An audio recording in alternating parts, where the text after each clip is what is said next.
menarik, Isa.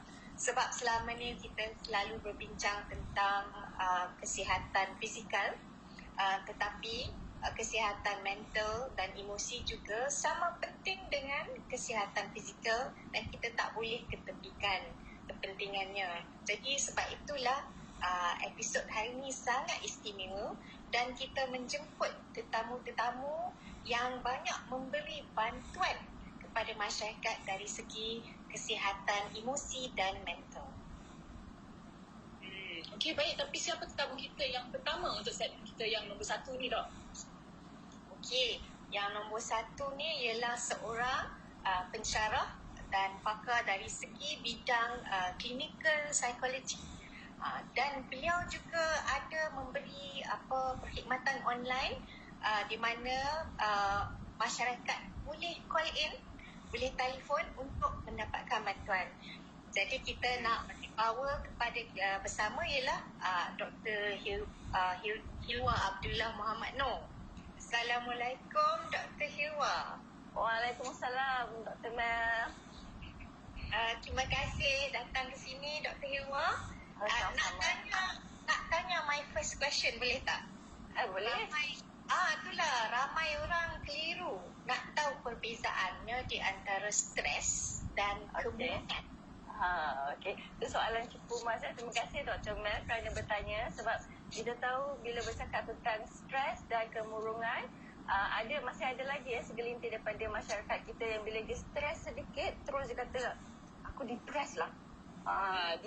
Depression, semua tu terma yang berbeza dan lain sangat maknanya.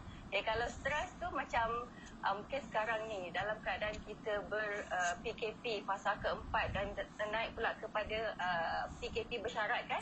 So stres tu adalah tindak balas fizikal dan minda kita yang kadang kita lalui seharian. Tapi bila mana stres itu tidak dapat kita uruskan dengan baik, dia akan berkumpul dan akan boleh menyebabkan depres ataupun depression kemurungan.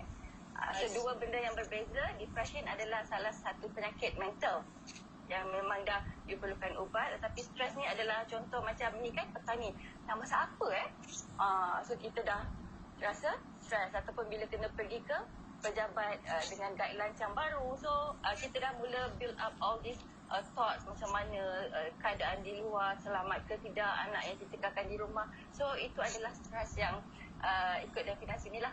Maaf, saya mencela sekejap. Following up pada jawapan Dr. Hilwa tadi. Sebab kemurungan ataupun depression adalah orang kata akumulasi ataupun stres-stres yang terkumpul yang mungkin tidak diuruskan ataupun ditangani, dan kemudian dia menghasilkan ataupun develop kepada depresi ataupun depression. Mungkin Dr. Hilwa boleh kongsikan apakah tanda-tanda awal seseorang individu tu mengalami gejala awal? Adakah ia semata-mata stres sahaja ataupun ada gejala lain? Sekali kita kena tahu untuk bezakan bila mana dah develop kemurungan ataupun depression itu dia melibatkan komposisi komponen dalam bahan kimia otak, iaitu kita panggil sebagai neurotransmitter.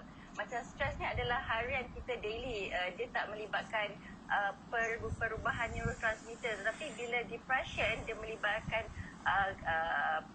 pengurangan dari segi serotonin, yang kata happy mood, you makan coklat you happy, to increase you punya mood and arousal, so to increase you punya enjoyment. Tapi sebelum nak ke depression tu ada beberapa simptom awal yang selalunya bila saya bercakap dengan pesakit ataupun through my medium of awareness tu, simptom-simptom yang asal seperti dia rasa penat yang macam you berlari half marathon Dr. Mel for example, tetapi you hanya duduk di sini saja.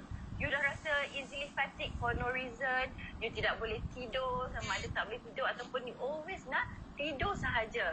Kemudian melibatkan perubahan dari segi fokus kita akan tend to tidak sharp ataupun kita tak tahu apa yang kita nak buat pada hari ini. So we have to take extra time untuk kita fikir apakah perkara yang patut kita lakukan. Kemudian dari segi kebanyakan pesakit-pesakit bila bercakap tentang kemurungan ni, dia akan memberi remark yang kata saya dah tak minat lah doktor nak pergi keluar ke mana-mana kedai dulu suka lepak coffee house kan. Tapi bila kawan ajak tu, I don't feel like doing anything. So itu kita panggil sebagai anhedonia. Lack of doing pleasures or activities that we used to do, yang kita selalu buat. Rasa diri ni tak berguna, rasa macam low self-esteem, no point of me living in this world. Itu adalah simptom-simptom clear untuk seseorang yang mungkin mengalami gejala kemurungan. Okay, kalau semasa PKP ni, sebab Dr. Hirwa ada talian hotline kan, seperti mana yang Dr. Imelda bilang tadi. Jadi apa